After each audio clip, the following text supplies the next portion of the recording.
Di tengah ramainya para purnawirawan TNI untuk melengsarkan Gibran atau memakzulkan Gibran dari Wapres, inilah sosok Wapres kita, Gibran Rakabuming Raka yang sesungguhnya. Mari kita simak. Diprediksi mencapai 9,4 miliar di tahun 2045 atau naik sekitar 14,7% dibanding tahun ini. Artinya, kebutuhan pangan ke depan sudah pasti akan meningkat juga.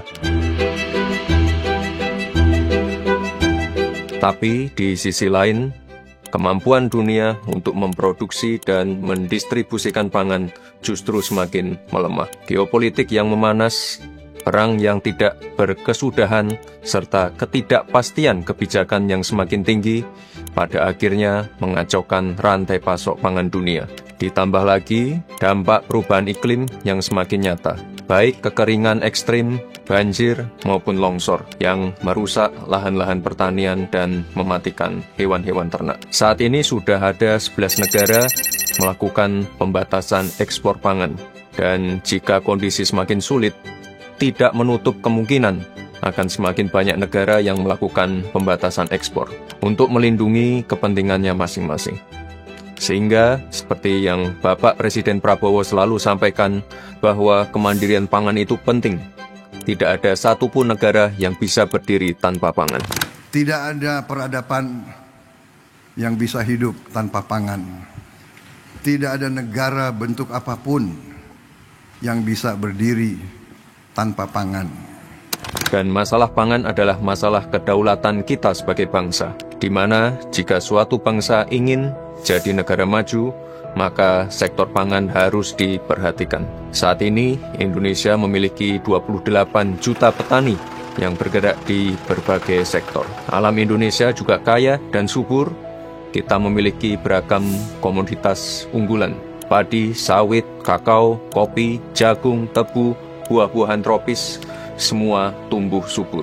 Stok beras kita saat ini menyentuh lebih dari 3,1 juta ton, tertinggi selama 23 tahun terakhir. Serapan beras hasil panen petani dari Januari sampai Maret menyentuh 719.000 ton, tertinggi selama 10 tahun terakhir. Infrastruktur pendukung juga terus kita tingkatkan. 53 bendungan baru telah selesai dibangun. 45 diantaranya bisa dimanfaatkan untuk mengairi lahan pertanian, sehingga total ada 218 bendungan yang memiliki manfaat irigasi.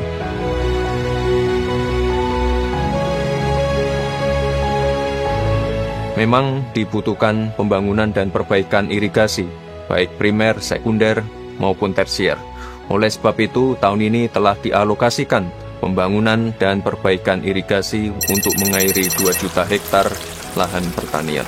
366.000 kilometer jalan produksi di desa-desa juga secara bertahap telah dibangun menggunakan dana desa untuk mempermudah akses distribusi hasil bumi dari sawah ke pasar maupun pusat pengolahan.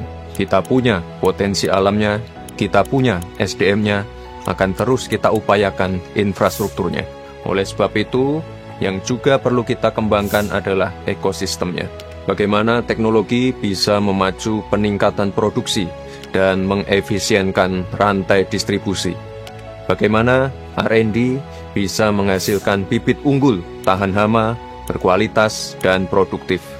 Bagaimana pergudangan modern bisa menyimpan hasil panen lebih lama.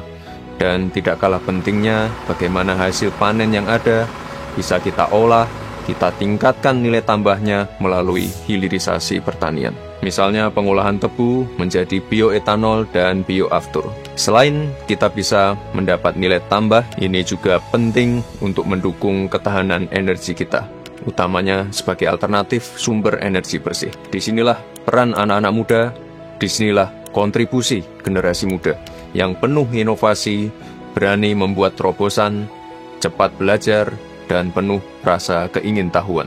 Di sisi lain, pemerintah juga terus berupaya mendorong perbaikan di berbagai bidang.